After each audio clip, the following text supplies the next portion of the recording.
Mingin sibai kabu kacau, poin dia hian Pathian Anpui berose, ingat kan anang kerhelawa kaku, deu poin min longai thiam mai nga,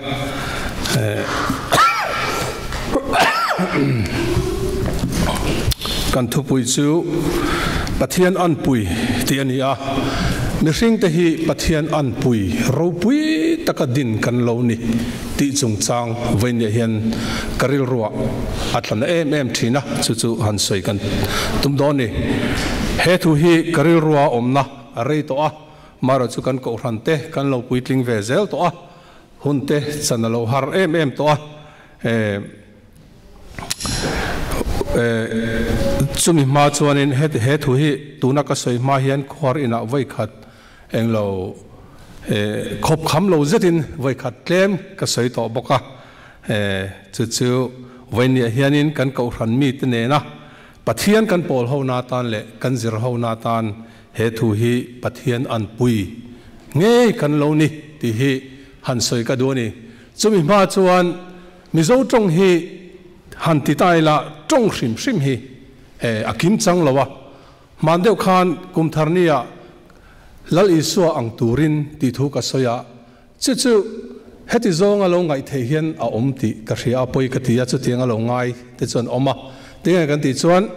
lal isua ne na nun chil ve si lawa lal isua anga paralela oma lo in ti isua ve khatiang zong khan emo lo ti kha an om deu ni in ka ria poi ka tia mema lal isua ring tu te hi lal isua nen an rang thei lawani voindia po hian Pathian Anpui chung chang kan sei dona Pathian ne na om lawa ma nia om ranga Pathian lo ang ve lam pangkha ani don lo ni ti kha ka han soi masadua kan ro puina chu Pathian ani a Pathian thanga chuak kan ni a kan an na chu ti kha kan sei du ni le Bible thiang him kan chang tlo chan turte lo cherang u bulletin a khan ka zia ka Bible nei ta chuanin in lo en thenga Genesis bungkhat chang som hi paruka hianin kan chiarang e saptong Bible te po oma adu chuan in en thei thowa bungkhat chang som hi paruka tin Pathian chuan kan Anpuin keimani ang takin mihring siam ila anni chu tui fin riata sangha chunga te rannung lea bokwa ka kalzong song chunga te thu inei tirang u ati a kan Anpui takin mizo tong hi atha ema maro chu kan lak chhon na ro chu atluk che loin ka sia Anpui likeness ti lai tak me hi Pathian kan an na chu enge ni kan mel mai hi mi kan pian phung hi mi ti te po kha venia kan ngai to doni God's image bear ta Pathian anna keng tu te nei tu te kan ni ti in saptong lama chuanin a in ziak ta a chulai chu mizo tongin kan Anpuin Pathian khan ama Anpuin mihring siam arota a siam bokani bung hi chang sari kan en le anga apia lok khani a tin lalpa Pathianin leivai vutin mihring asiama leivai vutin mihring asiama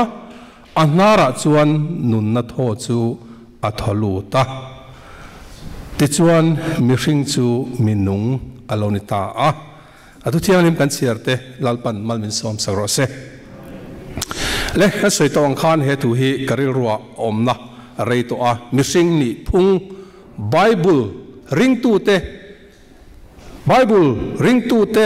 Bible thu pom tu te tin huna tangin mihring ni na clear fia turin vainia hianin kanzir ho anga Bible perspective te po anti a mithiam te chuan eng tiang taka din nge kan lo ni a Pathian min mo hian eng ang ni hian nge kan in mu tulang ti kha apoi mo ka ti khop maya Pathian Anpui kan han ti ringota chumi Anpui lai chu apoi mo em in ka ria Pathian in ngai poi mo em na chan po Anpui ti lai hi kan ngai tua chaudon ni Pathian Anpui kan ni dan taka hi kan ria chuan rin nalama po min pui thayang ti ka be se ya tin thuma hruai panni le na chuan kan ria na hi up to date angai thinin ka ria tun lai khovela hey khovel a chuanin amun mason berle changkang ber America rama kan lo om ta a scientist te point anti ti na khami te thut na huna khan kan omani an le khaziak te magazine ate radio ate kan ngai tha theya TV ate until mu chuat tharte chu abik takin thalai te hian ingai tha lawang u tun lai khovela engtin nge Pathian thu khovel mi te hian an thira an mu te hi chu kan hriat lo chuan an ne na Pathian ram zau a har khopang ti te po ka ngai tu a thina ni suwang chuan kan hriat na hi up to date angai em a tun ma chuan ka soi thina tong ta in khom na te po ka soi thina kan nam mo lai chuan ti tai la hei rol u te chuan kan hria anga Pathian thun varhil dan po ka soi fo lal iswa hi lo ring ve to ro u tia ni takmo antia an piang thar chu ni zui mai lal iswa khan lo zuya rinom takin ke an lo pen chho ani tam tak soi ngai lo kata khan mase khovel mi te kan lo mason zelta khatiang ringot khan mi kha kan lo ne thei talo ani hey evolution te kan lo ti chawa Pathian ina mi hringa siam dan hrim hi science chut na hianin na sa tak te pon aron nek ni ina langa chu wangin khang anga te kha kan ngai tua ve a kan zir ve te po hi angai ani thokhat lai khan conference ka kalna thu ka report a chu in hong anei thui viau ti ka ria a Methodist ko than hian Baltimore Washington conference rorel chuan evolution te hi kan Bible teaching te kan preaching ate itel ve tong uti kha resolution thutluk na an siam kan tia khata khan evolution hi i ringang uti na ni lo kha kan ngai tua chiang le lo ani then kha chu kan apoi kan tia mema kha i ringang u khatiang khani kalveng uti na emo antia Methodist ko than hian chu tiang chuan akal puilem lo ni ti po kan hriat a tha a engwangin nge kan hriat ve kan zir ve ngai ti chuan rong bol na atang kai ni an hriat na khata tak khan ani lo dan te Bible ina ati dan te khang kha kan hriat lo chuan har sa thina ni tin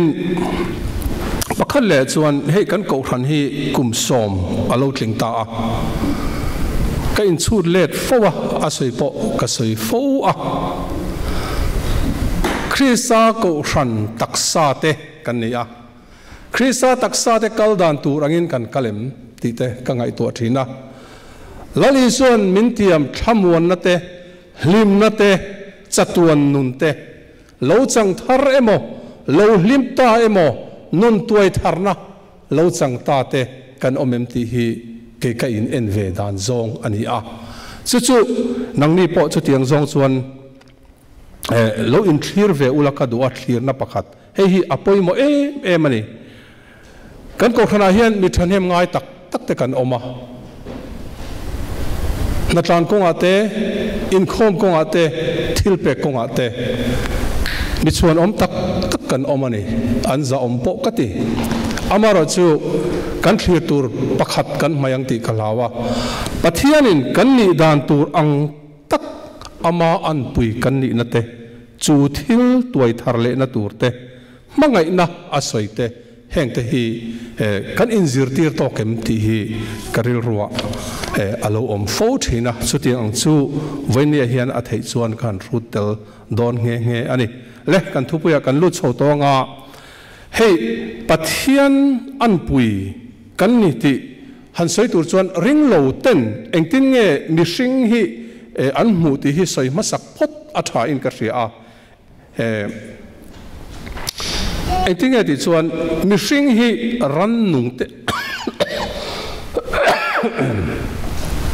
ran nun te ang mai hi kan ni ya an tian ni chu kan lo pianga kan nunga kan chea kan eya kan ina kan thowa kan mua kan thia atop der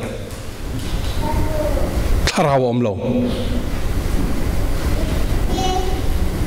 churin na chu a lo om khop pin ka ria thole tur chuang om lo nung zel tur po kha a om chuang lo churin na kan chiat phat pe chu atheism hi pathian om ring lo te kan lo ti mai mai ya ma se kan han chu chiang chuanin khanun kha athlamon om lo be min ka ria ni mitam tak star te scientist tam tak te atheism Pathian om an ring lawa chumi te chon mi hring an hmu dan chu ran sa te ang tho kan ni a ma se evolutionary advantage an tia changkan big na tak ran sa te ang ni lawa pason big na tak ero chungnun na big tak chu kan nei e an tia ni hei na kina karon address lenga enge kan mason na chu tia kha chu wangin anni ngai to na chuanin mi hring chu spirit anei lawa tharawa nei lawa tak nei chawani ta a spiritual being ani lawa enti teng zer lai ta thiam zong en mo physical being tak nei chawadin ani ti inan lo mutani chu thil chu apoi ka thi khop maya mi zo te apo hianin ring kan om lek thinin ka ria a chumi te ngai tuana tan chuan atang chuan pathian dan za na a om lawa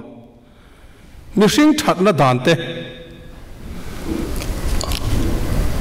an be sei ton hian ka hello thina ni kharin na ka keng zel tal a lo om khopin ka ria achung te chu kan ring hleinem pudik le angai ron sei le chung te chu in ti mai theya amak khop mai mani chu ka chanchin hriat pakhat South Korea law thar an ngai to ka hria solo chan February nge March thange an pass ani an mang to em chu ka hrelowa spouse inu puemo I pasal mo kha I bum thei to ni niang an tak chon I ui resan thei to ni danangin America de jong kan la phal lo tro tun ma jon khatian ti phot kha chon an nu puite man pasal te mo an ui resan dan diklo takan ti a an lo an chit chon an bum chon dan khan a khem theya kum ni kum thuman tang theya puisa pon choi tir thina ngai tu dan tharan lo nei ta khowela hian khovel nun hi lo toi ema pursuit of happiness hlim na khowela kan zon na hian kan nun na hi toi sia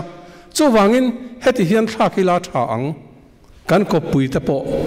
ni na ko pui lo buma a hlim na zo ka ngai tu ani chuanin achunga ro re na kan lek khera ngai lo South Korea te chu ring tu tam na ro pui lu tu kan ngai san ni in ka thina sa po me po hian ngai sang thin ka ria an la te po kan ngai sang te ro gam nang star kan te me o pa gam nang star lam me dan me pui lu tu ring tu an ni na tanga an lo rin na te mami khan lam me cha kan ka ria Christianity lal iswa an mit te lo ti war ani na tanga mason ro pui tak lo nei te kha ramatang khan he ro re na lo choklat me ni ani thei ka ti lo Krista nei tu te pathian hre tu te atanga ngai tu na lo chuak ani thein ka hrelo ni poi ka ti khop mai chu chu pathian a om ring lo tu te ngai tan ani le ani le ring tu ten Bible atangin Pathian Anpui adin kan ni kan tia ring tu te kanin mudan kan thethowanga ma se kan fine tune kan ti fia le zol te angin ti teng ti fia ke man ka ti fia ai ma in hetia han soi hianin Pathian thu tang hian a fia le zolin ka ria Pathian in niruk nia nung cha te siama mi hring po a final ni tan a siama ni kan ria theu angin tha ati le atia saptong chon very good adang ka good ati satli ringota mi hring ten han siam me ka chu very good tha ati lut to koni Pathian khan eng vai nge ti chuan ama Anpui na siam tlatalon ani le chu an na chu enge ni kan ring tu te kan clear dan tu chu Bible akhan ni china akhan kan siara Pathian in leivai vuda tangin mi ringa siama anara atholuta physical being taksane lo niya pa anara atholuta Pathian nun na nge chu kha mi ringa khana lut taklat me ni chu wangin Pathian thil te kan taksa a hiana oma aro pui em ani chu thila chu ni Pathian in angai poimo angai san thin ni ti na mai kan ni lo mi ring te mo athi thei to lo chu tharau chu ithi pon nunga irin lo chuan kan thathe satun rem huna kal don ni athi thei to lo ni Pathian thil kol tu te kan ni Pathian so wang chuan in spiritual being kan ni physical being mai kan ni lo ton ma khan zoram lama Sunday school kan zer to thein ka ria he khazirtina dikan yem chu ka hrelowa Pathian them kan pai ni ten ni Pathian them ante kha akal zel talawa kein bani khan Pathian na ta thil lo chu ka kha a om tlat mai ni tiani so wang chuan Pathian in min din dan hi aro pui ema ti na mai kan ni lo chu wang chuan Pathian hian min ngai sak em ani ngai tu na pakhat om the ran sa te pon nung ve tholom an kal ve tholom tharawan nei na nge ran sa te nara Pathian in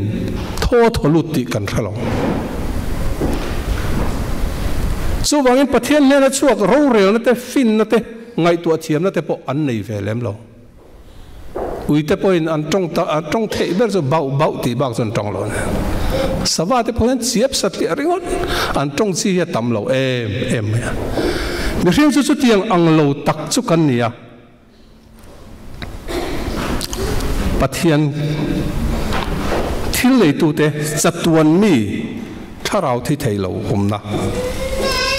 kan ni ti kha kan sei du bokani ti chuan kan kal zel ani le Pathian kan an na tak chu khoi nge ni ti kha karil ru khan om le thina chu po chu in lo ngai tu vetan kadu khop maya ni china kan evolutionary advantage kan ti ta mi hring te hian chung nun na tak mai ka sei kimem chu ka hrelowa ma se at least thein ka ria kan converse sabton converse kan in bet hayani kan in communicate hayani tro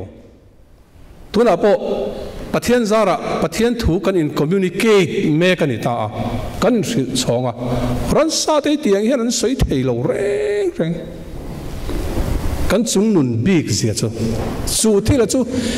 evolution khovela him le na le leilung te in khak rak in cho pol fu mai awanga fin local ani thailo lalpa tang nge ye chuakani Pathian chu fakinom rose tihian an sei le a rational kan ni reasoning mi hring chu kan ngai to na fing ma sutiang khatiang ani chon sutiang khatiang ani yang a kan ngai kan reason the ni enti dan ka fa pate ber chuanin ke hi ka pa min tia kan upui chu kan nuati a amu ngai lo tan po anni nu pa hi nu anni pan hi nu pan ni nge yang ti kha kan ngai tu the ni ran chon sutiang ani ve re lo an lo piang an no te ar te po hian ko ya an nu ten pa te monen no te khan nei le mai mo ran sa mi ri chu khatiang mai main kan nung ve lawa ngai tu ana reasoning chia le a tha ri ti mayang fel tak lalpa tanga chuak danglam na tak mai kha mi sing hian kan lo nei reng mai lo ni physical ability antilea engani he kan pian kan re henin ding chungin kan kalamo kan kaldan he wente po hi ka thei to kan nal chun ka hain sei ve moi kan ti em vokte chun nal min ti vak lo mai theya ke pali na kal ve lo a ding tho mai te pon lo ti mai the mo mara chu kan ability te hi mak khop maya ran sa te ang kan nilawa kan pen theya kan tlan theya chu tiang chuan kan thil ti theina kan fu ke pian khrim shim hi advantage kan nei ani tin mak te mai chu freedom tu than na zalen kan nei te ro pui khop mai hey America rama kan kala kan oma freedom an ngai sang khop mai kan freedom free society tente china alo pem masate po sa khuana tanga ti du da de roman catholic tanga anrin luiti te khatinga freedom du wanga lo tlante po tam tak kan omani an omani so wangin freedom hello poimo khop maya rin na ma ni ngai dana du thlan tlat theina pathian hena ta advantage ro pui tak tak kan lo ne so zinga ro pui per chu pathian pol thei kan lo ni chu male aro pui khop mai ro pui te vem ran sa te pathian ina pol thei lo ran sa te ril ruwa cheng thei lo cheng ngai lo ma se mi ring te ro chu pathian in mak tak main ama an puin min siama a chen thei turin pathian thil te ke mania hriat na hriat thiam na reason theina in biak theina ama chen theina apol theina apol thein pathian nen in fellowship thein mi hring te hi min lo din ani ro pui khop mai he ka ngai to chang chon min lo din ro pui mangi o ka ti ne ma se inti da teng chu pathian an na ngai to thiam na chu setan an lo ti bor bang ta a kan pi e vi zek zok la khan thei khalo ban ve thot mai bok se ma ti chonin kan lo thlu che zo ta chu chatuan mi kan ni na pathian thil ke ma ni alo oma chu alo ti bor bang ta ti bor banin alo om ta ni nima sela pathian in mi hring te chu amangaya a en kol zui zela chu he taksa a ama thil om te chu ti tharle en kol tharle adu ani tuai tharle adu ani chuta chon min pol le adu ani inti te thil dang ani lo pathian in kan taksa hi mangai em po ning ka khelo keima ani a hin ama thil te tholuta aro puina te oma aro rel thiam na te oma hriat thiam na te oma chuta chuan lo chen le chu thila chu regenerate siam tharle alo du alo ni le atop bernatan soi thiam vaklo ni mai then mut hlo in ka re ni zate ka ze vethiam vaklo le chu thila chu pathian siam that to te chu ring tu kan tia rin na nei kan tia rin na chung chang hi thil pakhat kang hai to thina tunlai kan ngai thak a hian khop kham lo na lai te lek kan ya chu han soi kadwa engeni ti chuanin krista ring tu te kan lo ni hian kristan min hlia khuwa kan sual na zong song te min hlia khuwa kan thiang lim na chu kristani kan han tiani adik lo na pakhat ma om chon kar helo amara chu krista that na te krista siam that na regeneration chu thila chu kha mi suala khanin na avathokem khala kan soi thing lo de thinin ka ria sao chon chu tiring otani chon pathian bin mo trai kan in phena kan biru de te po hin anga ani lo mi poka chu tiang choi lo biru de the khatiang kha ang lek lek thin khan ka ria pathian siam thar le na pathian tuai thar le na kha thila kha he mi hringa hianin omzia anei tur ni in ka ria thangai lo kha tha lo ni ta a thiang lim ngai lo kha thiang lim alo ni don lo mi krista nei to tu te hianin ka thiang lim lo ti ti tai la adi ka ngem una to chu fek ani o har sign ti view mai the angai nom vak lo mai the lali so thu soi po kha angai nom vak lo thin ani in ti tiang sulai thila chu kan soi thleng lo thin in ka ria lal i so ring tu te chu ama om kan ri chon lal i so ven him na chu mi na ati thiang lim na athamon na nun lim na mangai na chumi nei tu chu ani turani don lo mi ka ti thina ni mo Krista ring tu ni sia mangai na ka nei theng hau lo mai han ti te poi a theology hana fel thelo in ka rian ni una to an ngai to chiang to tam take kan ka ngai to thina chang chuanin Krista chu khi ti lai khoi molaya omanga ruite hian kan rin na hian min saya ti chuan Pathian min en don khan kan biru thin nin ka ria khatiang tur khamani don o ka ti asasia han lut tak tak tai la lal I suwa chen chil te kapa nang le ke pum khat kan ni ang taka pum khat an ni theina lal I suwa ne na pum khat na chen chil na ti thiang lim na siam that na chu thila chu kan address lo de lek thinin ka ria lal I suwa thina te thi sen te he taksa hian om zia nei lo chuan he ngai tu na he thin lunga hian om zia nei si lo chuan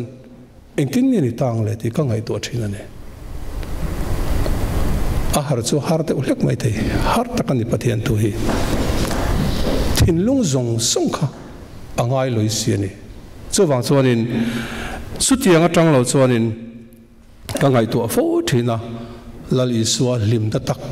tak te thlamon na te thi na te lo thenga hian kan thlamong zo lo meng o ti ka ngai to thina ne